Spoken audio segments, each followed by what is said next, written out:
तंत्र मंत्र के चक्कर में 4 साल से परिवार घर में कैद। पति ने कोरोना काल के पहले पत्नी, बेटी को अपने ही घर के अंदर कैद कर रखा था। प्रयागराज से पहुंचे उनके साड़ू ने काफी देर तक दरवाजा खटखटाया, लेकिन दरवाजा न खोलने पर कोतवाली पुलिस व चाइल्ड लाइन को सूचना दी।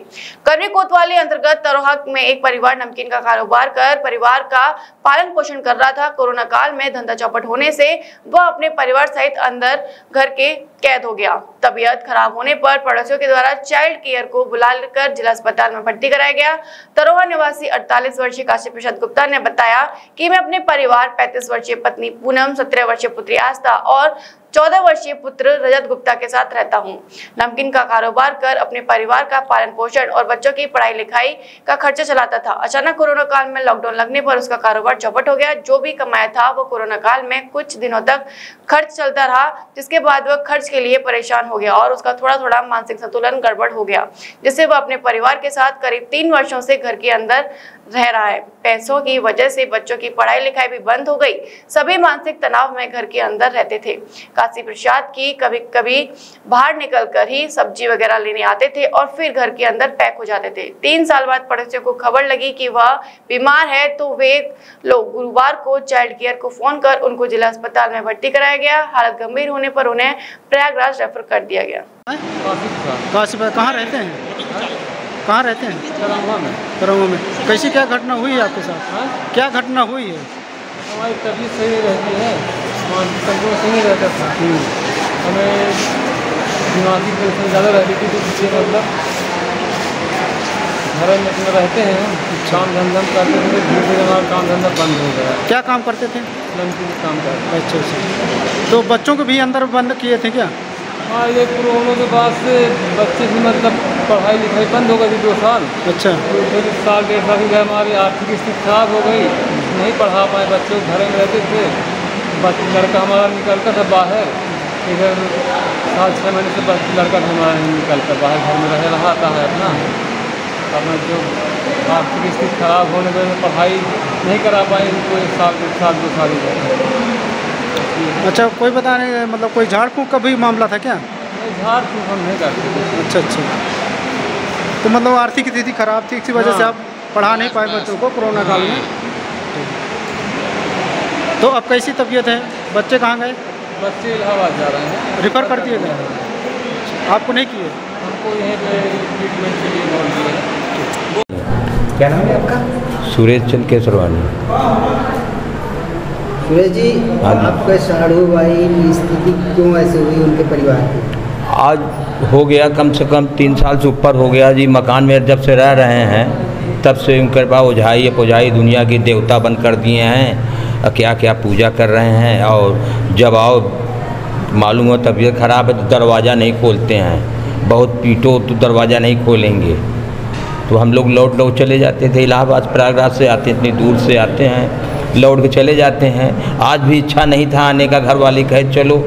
हमने कहा जाएंगे, घंटा गाँव में पिटपिटाएंगे और खोलेगा है नहीं दरवाज़ा, क्या करे जाएँ वहाँ, जो इच्छा होगा प्रभु को करेंगे अपना। तब भी जो नहीं माना चले आए, तब भी बहुत दरवाजे नहीं खोल रहा था। कहे आधे घंटे बाद आओ, वो आधे घंटे घाम में खड़े रहे थे। फिर मैंने खटखटाना चालू किया तो दरवाज़ा खोला। दरवाज़ा खोलने के बाद बाहर से बात कर रहा था। हमने कहा अंदर चलो, घाम लग रहा है। कहा बाहर से बात करो, मैं आपसे हाथ जोड़ रहा हूँ, बाहर से बात करिए आप जो करना है। अरे हमने कहा नहीं यार, अंदर ले चलो भाई साहब, कोई बाहरी है? कहा उसके सारू भाई हैं, बाहरी है नहीं आप बाहर से बात करिए, हम आप लोगों से परेशान हो चुके हैं बहुत ज़्यादा, पूरे परिवार से, भाई बंद और सबको जोड़ रहा था, सबसे परेशान है। कितने दिनों से वो अंदर थे? कितने वर्षों से वो घर के? आज कम से कम साहब 3 कोरोना के पहले की कहानी है। ताला नहीं खोलते थे, बच्चों को एकदम बंद कर दिए थे अंदर। कैसे छूटे? वो आज हम बहुत जाकर ज़बरदस्ती 1 घंटा बाद हमने पीटा, दरवाज़ा खोलने के बाद जब निकले तो नहीं मान रहे, तो वो नंगाए गए, खूब सर पटके लगे, सब पटके लगे। हमके कुछ नहीं, बच्चों लोगों को दिखा दो हमको, बस बच्चों को और बीवी दिखा। जब लेके आए तो लंगड़ा के आ रही है, कोई ऐसे आ रही, देख के हमको रोना आया गया। तो हमका जब रोना आ गया तो तब भी हम सब परिवार को बुलवा के फैसला करा रहे थे, इस आदमी ने नहीं माना। जब नहीं माना तो हमने जाकर थाने में कहानी बनाया। क्या स्थिति थी जब आप अंदर गए, बच्चों को देखा? क्या अंदर नहीं जा पाए, जैसे गेट खुल गया, खुलने के बाद यही बरंडे में लेके बच्चों का कुछ न करो दिखा दो तो ले आकर बच्चों को, तो दोनों बच्चों और हमारे साली को लेके आए।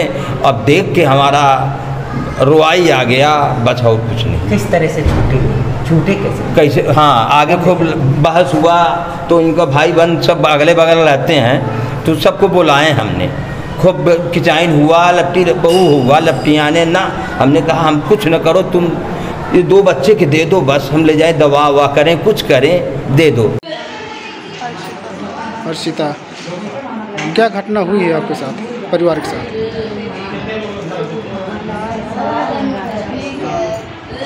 तबीयत सही नहीं रहती थी, तो इसी वजह से घर में रहते थे। तो क्या अंदर कमरे के अंदर पैक कर रखा था क्या आप लोगों को? ऐसे कमरे के अंदर ऐसे पैक नहीं किया, घर में हम टहलते हैं, सब कुछ करते हैं। थोड़ा जोर बोलिए। हाँ, बस घर के बाहर नहीं जाते थे। तो कौन कौन नहीं जाते थे घर के बाहर? हम लोग नहीं जाते थे, पापा भी ज़्यादा नहीं जाते हैं, वो भी घर में ही रहते हैं। तो सामान वामान लेने के लिए बस घर से बाहर जाना पड़ता है, वहाँ भी तकलीफ होती, परेशानी पापा को भी होती है। तो इसीलिए अभी जितना सामान वगैरह लेना होता है, ज़रूरत के लिए जाना पड़ता है। तो आपके साथ क्या हुआ है? मेरे साथ तबीयत कैसी गड़बड़ हुई आपकी?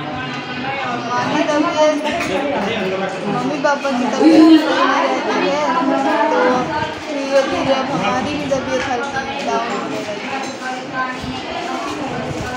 तो अस्पताल कौन लेके आया आपको? अस्पताल यही बाकी सब लोग लेकर आए, कौन? सब लोग घर में। तो कितने दिनों से थे आप लोग अंदर? जी कब से नहीं निकल रहे थे घर से? जी मैं तो 3 साल से नहीं निकल रही थी, जब मेरा भाई अभी ढाई 2 साल से। कैसे सूचना मिली थी जब आप लोग पहुंची, तो क्या हुआ और अभी क्या हुआ? सर क्या था, सूचना हमें मिली थी केंद्र समन्वय के पास, पहले फोन आया 1098 से कि तरौहा में दुर्गा कुंज और रामलीला मैदान के पीछे एरिया में किसी घर में किसी मानसिक माता ने अपने दोनों बच्चों को कैद करके रखा है। और पड़ोसियों को जब पता चला तो किसी पड़ोसी ने ही 1098 पे कॉल किया था, और उस पर सूचना जब मिली तो तत्काल हम लोगों ने यहाँ से कोतवाल को फ़ोन किया कि ऐसी ऐसी घटना है वहाँ पर। और उस पर जो है कोतवाल साहब ने पुलिस 2 एक कांस्टेबल और एक दरोगा को वहाँ पे भेजा। हम लोग भी इधर से पहुँचे, जब हम लोग पहुँचे तो वहाँ पुलिस पहुँच चुकी थी और गेट खुल चुका था, और इनके माता पिता और बच्चों को बाहर निकाल लिया था उन लोगों ने, और वो लोग घर के बाहर गेट के बैठे हुए थे। और बच्चों की स्थिति क्या थी कि बच्चे चल नहीं पा रहे थे, उनको चक्कर सा आ रहा था, मतलब कमज़ोर थे, वीकनेस बहुत थी बच्चों के अंदर, तो वो बिल्कुल स्थिति उनकी ठीक नहीं थी। उनके हाथ पाँव बिल्कुल काले जैसे लग रहा था, कितने दिनों से नहाए नहीं हैं और उनको खाने को भी नहीं मिला है, मतलब भूखे पेट हैं, ऐसा उन्होंने हमें महसूस हुआ। उसके बाद फिर हम लोगों ने क्या किया, सीधे पहले हमने एम्बुलेंस को फ़ोन किया, क्योंकि उनकी माता भी बिल्कुल मानसिक विचित्र थी। वो पता नहीं क्या, उन्होंने गले में तंत्र मंत्र का दुनिया भर का पन्नी वन्नी सब पहन रखा था, तो उसको कटवा के फिकवाया हम लोगों ने। और उसके बाद उनको सबको एम्बुलेंस में लेके जिला चिकित्सालय में इलाज के लिए भर्ती कराया इमरजेंसी वार्ड में। वहाँ पर डॉक्टर को दिखाया तो उनका ट्रीटमेंट चालू हुआ, और चालू होने के बाद इंजेक्शन वगैरह जो भी था, तो डॉक्टर से पूछा हमने क्या, तो कहा इनकी मनोस्थिति और परिस्थितियों की वजह से मनोस्थिति इनकी ठीक नहीं है, इनका ट्रीटमेंट हम करेंगे और डॉक्टर कल सुबह आएंगे, तो फिर उसके बाद डॉक्टर बताते हैं कि क्या स्थिति है इनकी वाकई। फिर उसके बाद जब कल गए हम लोग तो डॉक्टर से बात हुई, तो डॉक्टर ने बच्चों को और उनकी माता को इलाहाबाद के लिए रेफ़र कर दिया था, इसलिए क्योंकि यहाँ पर कोई मनोचिकित्सक उस तरह के नहीं थे, ना सुविधाएं थी, ना कोई मशीनें हैं यहाँ पर जिससे बच्चों को अच्छा ट्रीटमेंट दिया जा सके। तो उन्होंने इलाहाबाद के लिए रेफ़र कर दिया था। तो जब हम लोग वहाँ पहुँचे थे तो रेफ़र लेटर इनका बन चुका था, और पिता का कहना था कि मैं नहीं जाऊँगा कहीं क्योंकि मेरा घर है यहाँ पर अकेला। तो पिताजी को ND पटेल जी को हम लोगों ने दिखाया, 1 घंटे लगभग काउंसलिंग की गई। एक मैडम थी वहाँ पर, आगरा की काउंसलर थी, वो साइकोलॉजिस्ट, उन्होंने काशी केसरवानी जी का काउंसलिंग की लगभग 1 से 1.5 घंटे। तो उन्होंने निकाला कि ये धीरे धीरे कर कर ये जो तंत्र मंत्र के चक्कर में आए, इनकी जो परिस्थिति खराब हुई, पहले एकदम ये पैसे वाले थे, फिर इनकी स्थिति खराब हुई तो पैसा नहीं रहा, धीरे धीरे धीरे धीरे करके इनकी मनोस्थिति खराब होती चली गई। मनोस्थिति खराब हुई तो धीरे धीरे समाज से कटने लगे। समाज से कटते कटते कटते इन्होंने अपने आप को और अपने बच्चों को एकदम कैद कर लिया कि ये कहीं बाहर हमारे घर की बात घर के बाहर ना जाए, तो उससे उन्होंने कैद कर लिया। और फिर उसके बाद इनकी मनोस्थिति धीरे धीरे धीरे धीरे खराब ही होती चली गई, जिसकी वजह से इनकी माँ बिल्कुल डैमेज हो गई दिमागी रूप से, और बच्चे शारीरिक रूप से डैमेज हुए थे, दिमागी रूप से अभी नहीं हुए थे। खाली परिस्थितियों घर की क्या स्थिति थी, क्या वहाँ घर की स्थिति ये थी कि घर में एक इन्होंने मिट्टी का मजार बना रखा, मजार क्या खंबे टाइप का बनाया था, उसमें 4 दिए चारों कोने में रखे थे और सरिया मोड़ के इस तरह 2 लगाई थी और खड़ा चक्कू उन्होंने रखा था।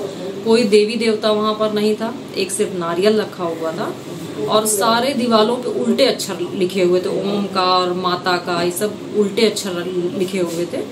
तो उसको हम लोगों ने पूछा, और हर कमरे में एक आग सुलगाने वाला जो होता है मिट्टी का या फिर कंसरे का, वो उन्होंने बनाकर रखा हुआ था, जिसपे डेली मुझे लगता है हवन उमन वो करते थे अपना सुबह शाम को। उनसे मैंने पूछा ये क्या है, तो कहते थे हमारी शक्ति बुद्धि खराब हो गई है, तो हम अपनी शक्ति बुद्धि के लिए हम सब लोग मिलकर इसमें पूजा करते हैं, ये 4 दिए जो लगे हुए हैं इसमें। तो मैंने कहा ये किसने आपको सिखाया, तो कहे नहीं हमारे मन में आता है तो हम अपना कर लेते हैं। तो ऐसा उन्होंने बताया। तो उसको शादी का सीजन हुआ शुरू, जिसके लिए न्यू साड़ी रेडीमेड एम्पोरियम आपके लिए लेकर आए हैं एकदम फ्रेश स्टॉक, जहां आपको मिलेंगे डिजाइनर लहंगे 6000 से लेकर 60000 तक, वहीं हैवी डिजाइनर साड़ियां 2500 से लेकर 25000 तक और हैवी शॉर्ट्स एंड स्टॉल्स भी अवेलेबल। तो आज ही आए Shri new sari and emporium, Holi Gate, Mathura. Wedding collection में बहुत सारी नई चीजें हमने ऐड करी हैं, न्यू फैब्रिक्स, ऑर्गेन्जा, चिनोन और आपके नेट के अंदर काफ़ी डिज़ाइनर कॉन्सेप्ट अभी नए आए हैं।